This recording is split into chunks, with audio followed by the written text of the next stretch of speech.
What God cannot do does not exist. Okay, my testimony goes like this.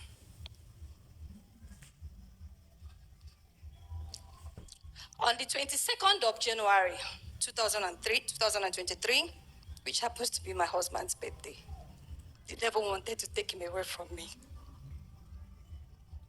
We came back from church. Normally we do online service, but that very day we were just, he's a Roman Catholic. He just said, let's just go to church. I said, okay, fine. We went for morning service. We came back. We were supposed to celebrate his birthday. They called him that they were having one kind of, those kind of meeting somewhere in the village. And usually the meetings they always hold the meetings in my compound. So he went. He said, you just go and come back like maybe 40 minutes or 1 hour. He'll be back so that we celebrate his birthday. After my town is like 30 minutes away from Enugu town. We came in from Enugu anyway. It's from 30 minutes from Enugu town.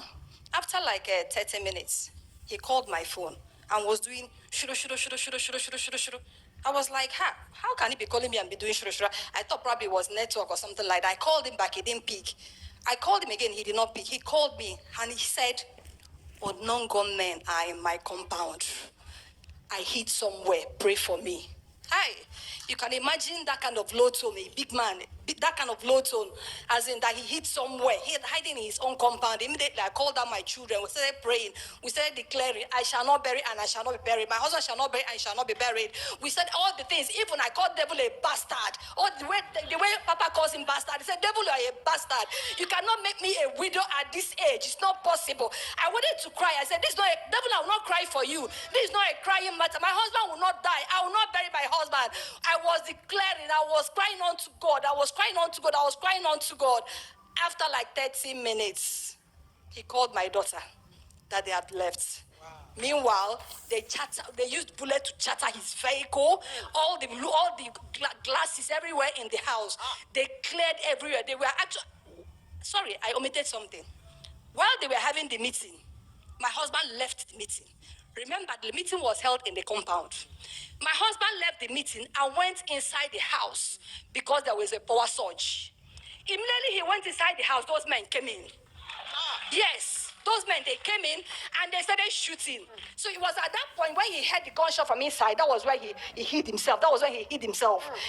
After shooting and their target was not around. Papa will always say, if evil is in the front, we'll be at the back. If it's in at the back, we'll be at the front. So at that point, God took him away. God took him away. Thank you, Jesus. My second testimony goes like this. This is actually the one I said I will come here and testify. Second, before now, I was an account officer in a financial institution, one of the financial institutions in Nigeria. Then in August, they made me a branch manager. So I was rejoicing that they made me a branch manager. But at the same time, I remember that the branch they gave me was the least in performance. I didn't know what to do. I started praying.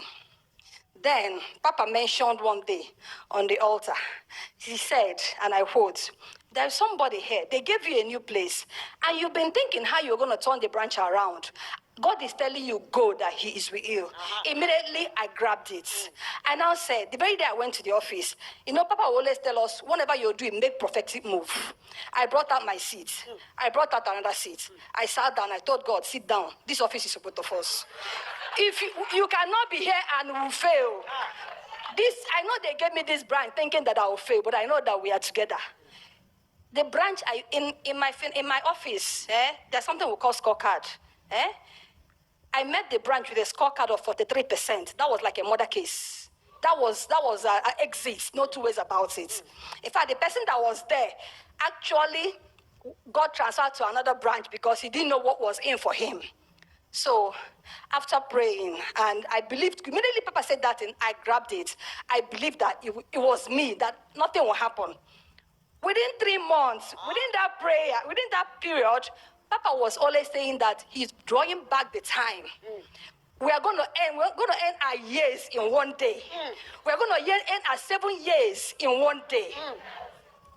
My brethren, within 3 months,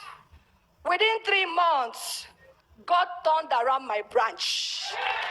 Branch that hadn't made profit in 2 years.